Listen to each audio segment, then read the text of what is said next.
जय हिंद दोस्तों। तो एक नया वैकेंसी से संबंधित, वो भी फोर्स विभाग की वैकेंसी से संबंधित एक और बहुत ही मज़ेदार वीडियो आप लोगों के सामने मैं लेके आ चुका हूं।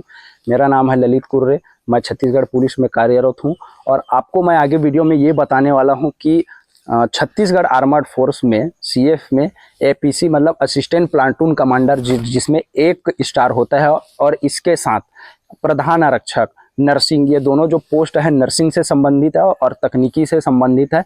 तो ये दोनों वैकेंसी आ चुका है नर्सिंग में एपीसी असिस्टेंट प्लाटून कमांडर और एचसी हेड कांस्टेबल से संबंधित वैकेंसी है।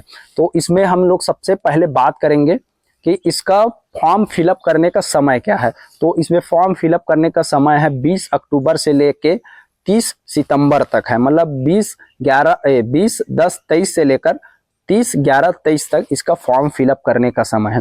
अब इसके बाद हम बात करेंगे कि टोटल वैकेंसी टोटल पोस्ट कितना है। तो सबसे पहले हम बात करेंगे एपीसी के बारे में। तो इसमें एपीसी में टोटल पोस्ट है 13 पोस्ट है, ठीक है। अब इसको मैं आप लोगों को कैटेगरी वाइज बताने वाला हूँ। तो जनरल में है 5 पोस्ट, एससी में है 2 पोस्ट, एसटी में है 4 पोस्ट और ओबीसी में है 2 पोस्ट।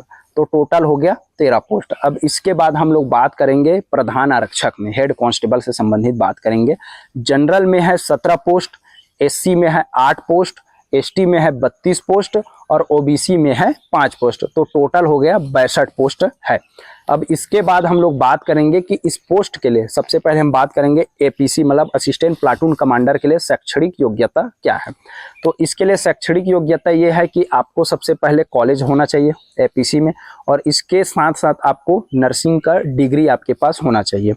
फिर आता है हमारा प्रधान आरक्षक हेड कांस्टेबल। तो इसमें है आपको 10वीं और 12वीं पास किया होना चाहिए और इसके बाद जो 12वीं के बाद ही जो नर्सिंग होता है, नर्सिंग का भी आपको डिग्री आपके पास होना चाहिए।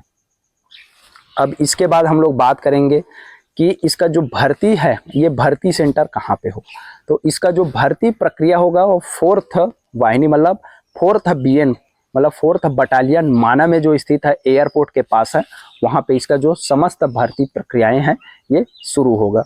इसके बाद है हमारा आयु। तो इसमें है 1/1/2023 तक 18 वर्ष से कम या 28 वर्ष से अधिक नहीं होना चाहिए। लेकिन इसमें आयु सीमा में इसमें छूट दिया गया है। एसटी, एससी और ओबीसी को 5 वर्ष का छूट है, मतलब एसटी, एससी और ओबीसी तीनों वर्ग को 5 वर्ष का छूट मिलेगा आप लोगों को। अब इसके बाद है हमारा मतलब ये जो रूल्स रेगुलेशन है ये प्रधान आरक्षक और एपीसी असिस्टेंट प्लाटून कमांडर के लिए भी ये है। अब इसके बाद हम लोग मैं आपको ये बताऊंगा कि इसमें जो क्वालिफिकेशन रहेगा वो आपको बता दिया। अब इसमें जो फिजिकल से संबंधित जो ऊंचाई और सीना हमारा कितना फुलाना है, इन सभी सारी चीज़ों को मैं आपको बताने वाला हूँ। तो इसमें ऊंचाई हमको लगेगा जनरल और ओबीसी के लिए, जी हाँ, जनरल और ओबीसी के लिए 162 सेंटीमीटर, जनरल और ओबीसी के लिए 162 सेंटीमीटर। उसके बाद है अगर इन जनरल और ओबीसी का सीना जो रहेगा 76 सेंटीमीटर का रहेगा और 76 सेंटीमीटर से फुला के हमको 81 सेंटीमीटर करना रहेगा। फिर है एससी के लिए, एससी के लिए है 158 सेंटीमीटर और उसके बाद है हाइट रहेगा 158 सेंटीमीटर और सीना रहेगा हमारा 76 सेंटीमीटर और सीना को फुला के 81 सेंटीमीटर हमको लगेगा।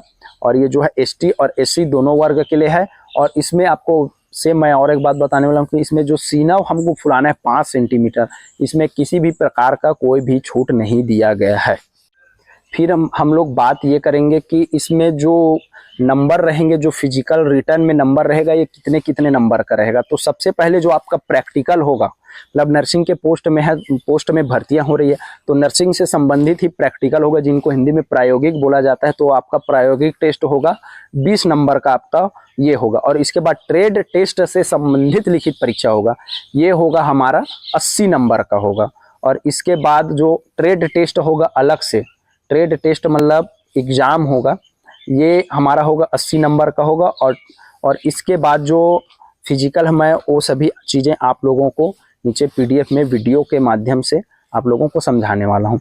फिर आता है हमारा इसमें कि हम लोग कौन कौन से तरीके से, कौन कौन से डॉक्यूमेंट के माध्यम से हम लोग इसमें छूट प्राप्त कर सकते हैं, मतलब छूट नहीं मतलब बोनस किस तरीके से प्राप्त किया जा सकता है। तो बोनस हम लोग किस तरीके से इसमें 4 तरीके हैं जिसके माध्यम से जिनका अगर आपने प्रमाण पत्र रखा हो तो आपको छूट मिलेगा। तो सबसे पहला आता है हमारा हेवी लाइसेंस। हेवी लाइसेंस में आपको 5 अंक का छूट है। इसके बाद है एनसीसी का सी सर्टिफिकेट, मतलब जो एनसीसी होता है उसमें आपने अगर सी सर्टिफिकेट आपके पास है तो 5 अंक का आपको छूट मिलेगा। इसके बाद है कि अगर आपने कंप्यूटर का पीजीडीसीए कोर्स किया है, पीजीडीसीए अगर कोर्स किया है तो भी आपको छूट मिलेगा। और इसके बाद है सबसे अंतिम तरीका, जिसमें अगर आपने कोई भी मान्यता प्राप्त गेम में अगर नेशनल खेला है तो नेशनल का सर्टिफिकेट में भी आपको 5 अंक का बोनस मिलेगा। तो ये था हमारा इन सभी चीज़ों से संबंधित वीडियो। तो यह वीडियो आप लोगों को कैसा लगा मुझे कमेंट में ज़रूर बताइए, और अगला वीडियो आप लोगों को किस टॉपिक पे चाहिए ये मुझे कमेंट में करके ज़रूर बताइएगा। तब तक के लिए मिलते हैं अगले वीडियो में। जय हिंद, जय भारत, जय छत्तीसगढ़।